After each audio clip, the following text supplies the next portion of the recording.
Throughout history, humanity has been fascinated and terrified by the idea of dark rituals, ceremonies said to invoke supernatural powers, summon entities, or offer sacrifices to forces beyond comprehension.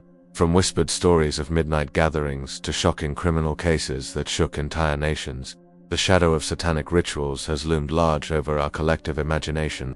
But what happens when these dark fantasies cross into real life? Today, we dive into the disturbing world of satanic rituals, separating myth from reality, and uncovering the real-life consequences of those who dared to perform them. The origins of satanic rituals. To understand the modern fear surrounding satanic rituals, we must first go far back to the roots of the concept itself. Satan, or the adversary, first appears in early Abrahamic texts as a symbol of rebellion, temptation, and defiance against divine authority. Over centuries, this figure evolved from a theological adversary to the embodiment of pure evil. By the Middle Ages, the Church's fear of heresy and witchcraft merged into one powerful narrative, that some people worshipped Satan himself, conducting blasphemous rituals in his honor. During the European witch trials, thousands, mostly women, were accused of taking part in satanic ceremonies. They were said to dance naked in the moonlight, sacrifice animals, and renounce God. Most of these stories were born from hysteria and fear, not evidence, but they planted a seed, a dark fascination that would never quite disappear.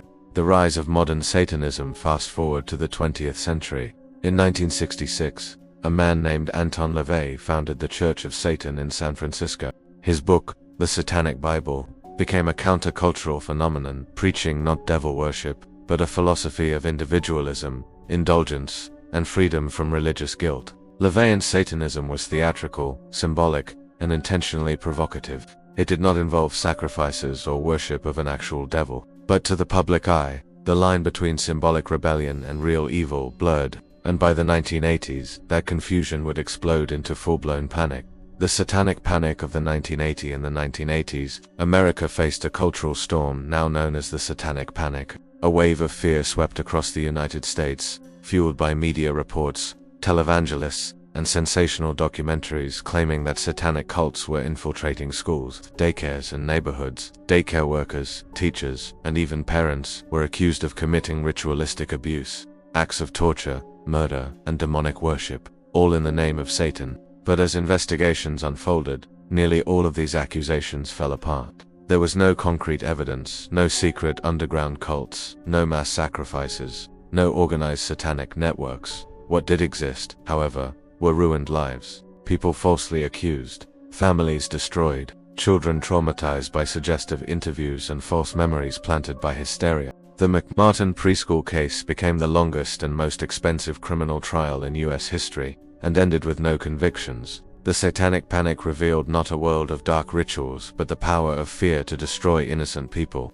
Real cases of ritualistic crimes. Yet while most satanic fears were exaggerated or false, there have been real crimes committed under the banner of dark rituals. Let's explore a few chilling examples. The Matamoros Kuch México, 1989. In 1989, police discovered a ranch near Matamoros, Mexico, a site of unimaginable horror.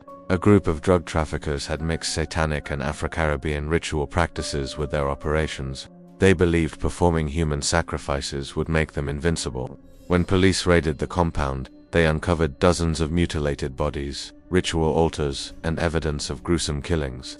The cult's leader, Adolfo de Jesus Constanzo, called himself the Godfather. His followers obeyed without question, believing his rituals gave them supernatural protection. This case wasn't about religion, it was about power, manipulation, and psychological control. But it became one of the most infamous examples of real satanic crime in modern history.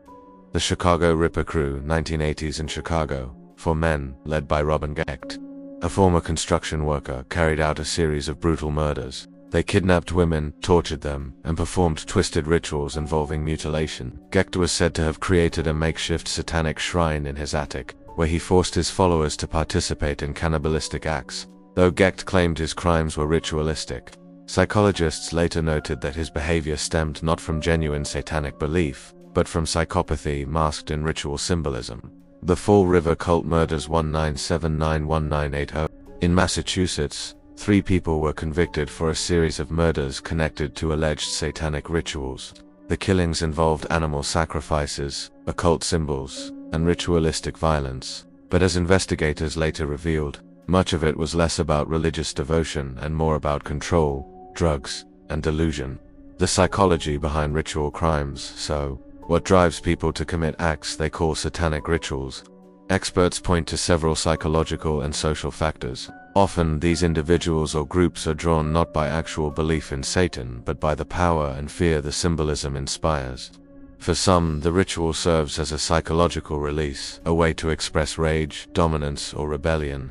For others, it is a form of identity, a twisted sense of belonging in a world where they feel powerless. In other words, the rituals are rarely about Satan, and almost always about human darkness. The real consequences, whether based on myth or madness, the consequences of satanic rituals, real or imagined, are devastating. For the victims of ritualistic crimes, the trauma is lifelong. For those falsely accused during the Satanic Panic, reputations were destroyed and innocence lost. And for society as a whole, these events exposed how fear, when unchecked, can become its own form of evil. Modern echoes. Today, the idea of satanic rituals still circulates online, in conspiracy theories, dark web communities, and viral rumors. Social media platforms have become breeding grounds for modern digital witch hunts, spreading fear faster than ever before. But unlike the myths of old, today we have the tools to investigate, verify, and separate fact from fiction. True evil doesn't always wear horns or chant in candlelight. Sometimes, it hides in manipulation, lies, and the human desire for control. The truth behind the darkness in the end. Satanic rituals are less about demons, and more about us, our fears, our fascination with the forbidden, our struggle to define good and evil. For centuries, the story of satanic rituals has mirrored the darkest corners of human psychology.